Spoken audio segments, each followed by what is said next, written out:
Decided before I grind down the water pump, I'm gonna assemble the fuel rail and do the AN lines and stuff, make sure that's all good before I go grinding a water pump. Because if it turns into some big ordeal to run this intake, like more than it already is, I probably won't use it. I'll be very surprised if it's worth 10 or 15 horsepower. So it's not a deal breaker if I don't run it, but it does look cool and it really completes the look. So I'm gonna get these injectors lubed up and stuck in the holes. Kind of thinking I got the wrong height injectors for the 102, because if you look, these are not really seated in there very well, and I can't help but think that they're gonna fucking piss fuel everywhere and set the car on fire, which would really, really, really suck. I got the brackets bolted up, and they have, well, that's the adapter, but there's a good 1/4 inch of play or so in there. I don't know, enough that I'm slightly concerned, but I might do the whole thing. It looked like the fast kit came with I'll have to find it. It came with like different O-rings. Maybe I need to change the O-rings. I might do that on this side to see if it fits better, and then if I have to, I'll change these. The one on the left is what comes on the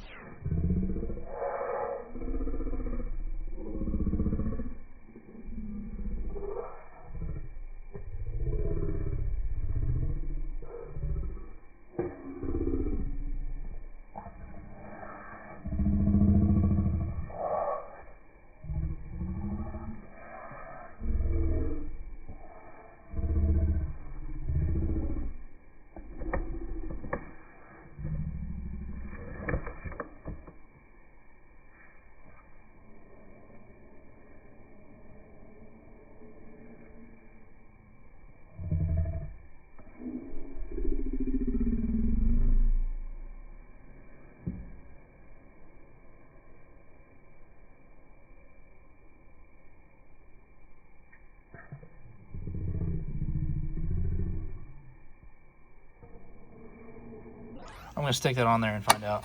Just those O-rings, I think. I got a bunch of tools in my hand. Stay. Okay. Not really any movement there.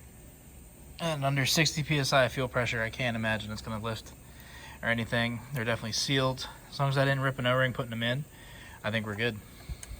Off.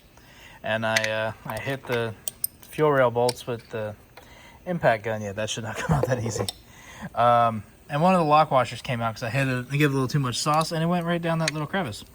So I'm going to see if I can snake a magnet in there, but I don't have high hopes, and I think the intake's going to have to come off again. Fun.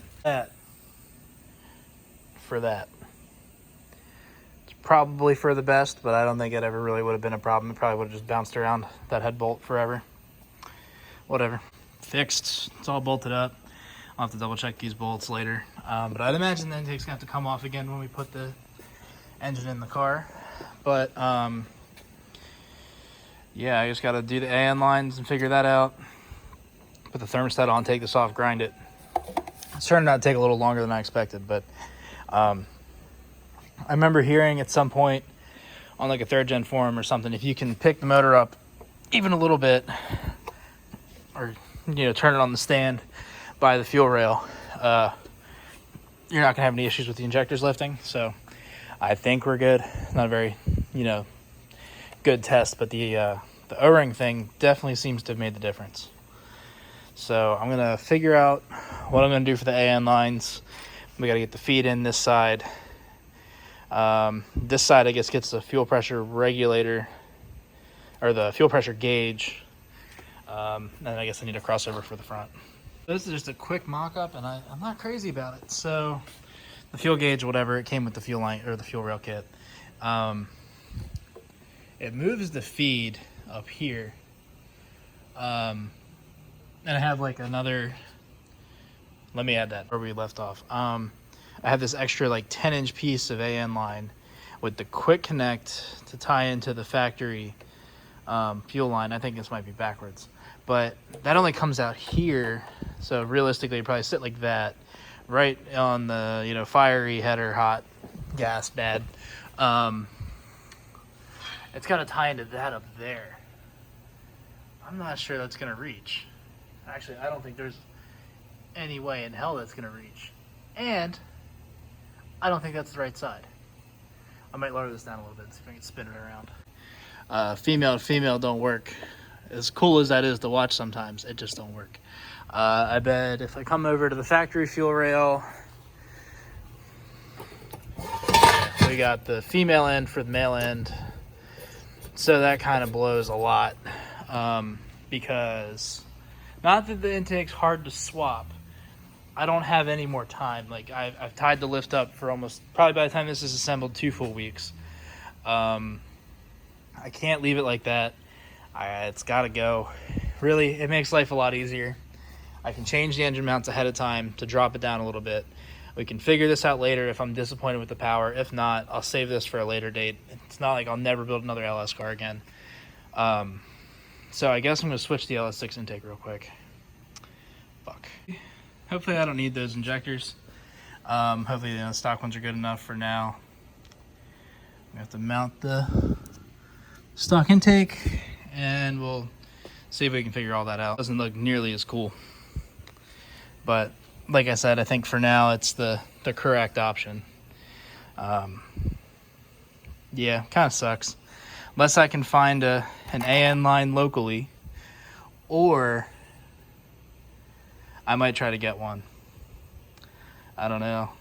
It's hard to say. I spent a lot of money on overnight shipping thinking, I gotta get the car done, and then I put it off for like another day. So, yeah, I don't know. It's tricky. There's part of me that's overspending the money. There's another part of me that's like, if I'm going to do it once, I'm going to do it and do it. But, yeah, like, I spent like $2,000 between the intake, the porting, the fuel rails, the AN lines, the fuel rail kit, the engine mounts. Like, it's a big deal, and it's really only for like 10 or 15 horsepower, I think. I'm not sure the juice is worth the squeeze, but at the same time, I spent the money. It's paid for. God knows how long it'll be until I have a use for it again. And this it'd be a lot easier to use this intake on something else than it would be to use that behemoth. But, you know, there's also the whole, like, I might have to notch my cowl, which would suck, and it's, I don't know. That might be it for now. Actually, I guess I'll probably put the engine mounts back on and that kind of stuff, but I think that's going to be it for tonight. I'm going to have to do some pondering and some Googling and maybe see if there's a local place with AN lines. But that, like, even if there is a place with AN lines, right, that's a very specific, I need a GM quick connect to 6 AN line or whatever that size is, and that's probably gonna be hard to find. And I guess I should probably clean this. Everything else is nice and clean, and this is dusty. I should have marked my engine mounts. I don't remember where they came from. I feel like this is too far forward, but it's the only way they mount correctly on both sides, I think. I don't even know if they're even. I think this is just tripping me out. I definitely should have marked it. But yeah, that's all I'm going to put on for now. I'm going to leave the alternator bracket off because inevitably it's just going to get in the way. Same thing with the water pump. I think I'll take it back off, put it back on while it's in the car.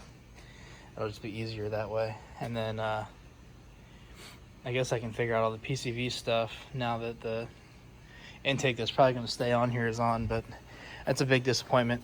Maybe things will change, but that's going to be the end of this video, I think. So thanks for watching. We just put the bottom end together, got the oil filter on, plugs are in. Mocking up the intake again, we found more problems. Crossover tube for the steam ports. I got to find out if there's a delete kit for that or something, but we're much closer to it actually running.